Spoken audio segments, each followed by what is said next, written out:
চাঁদপুরে মজিবর্ষ উপলক্ষে প্রধানমন্ত্রী কর্তৃক ভূমিহীন ও গৃহহীন পরিবারকে জমিসহ গৃহ প্রদান কার্যক্রমের উদ্বোধন উপলক্ষে সংবাদ সম্মেলন ও মতবিনিময় সভা করেছে জেলা প্রশাসন।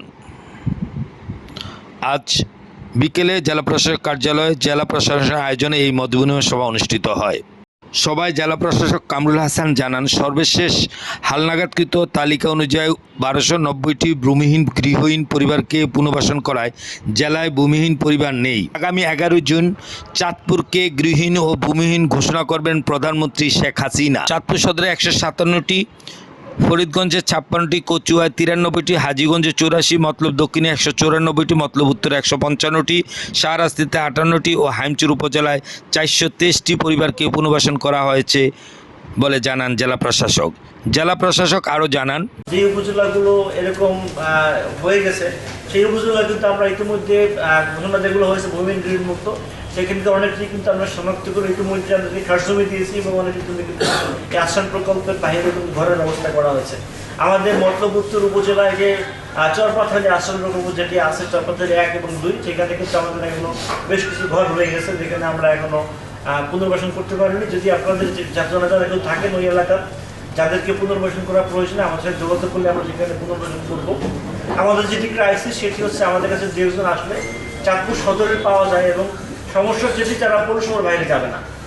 এখন পৌরসভার মধ্যে তো আসলে পুনর্বাসন করা কিন্তু প্রকল্পতে কঠিন।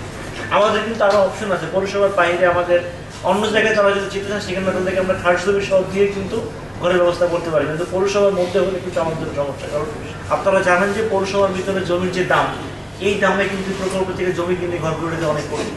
তারপরেও আমি আহ্বান জানাচ্ছি, আপনারা যেহেতু বিভিন্ন জায়গায় আপনারা যান, আমার সাথে আমার এখানকার কয়েকজন আছেন যাদের সাথে আমার প্রতিনিয়ত এইসব বিষয়ে আলোচনা হয় এবং তারা আমাকে সুপারিশ করলে কিন্তু তাদের পুনর্বাসনের ব্যবস্থা করি। আপনাদের কাছে আহ্বান জানাচ্ছি যে আমরা তো একটা তালিকা করে পুনর্বাসনের ব্যবস্থা করেছি, কিন্তু এর বাহিরেও যারা কিন্তু কাউকে আপনারা আবিষ্কার করতে পারেন যে যার আসলে থাকার জায়গা নাই, যার একটা ঘর জমিসহ ঘর প্রয়োজন, আমাদেরকে জানাইলে আমরা তাদেরকে পুনর্বাসনের ব্যবস্থা করব। সেই উইন্ডোটি আমাদের ওপেন আছে। আজকে বড় স্টেশনে, পরের দিন লঞ্চঘাটে, তারপরের দিন হচ্ছে 10 নম্বর ঘাটে, তারপরের দিন গোয়ালাঘাটে, এরকম তারা ঘুমায় তাদের জন্য ব্যবস্থা, এটা স্থায়ী একটা ব্যবস্থা করা হয়েছে। এখন আপনি যদি সেখানে আপনি যদি না থাকেন, সেখানে আপনার যদি ভালো না লাগে তাহলে এটার কি বিকল্প ব্যবস্থা আমি জানি না, কিন্তু এই যে কর্মসংস্থানের যে বিষয়টা বলবেন সেজন্য তাদেরকে আমরা কিন্তু নিয়মিত কিন্তু প্রশিক্ষণ দেওয়া হয়।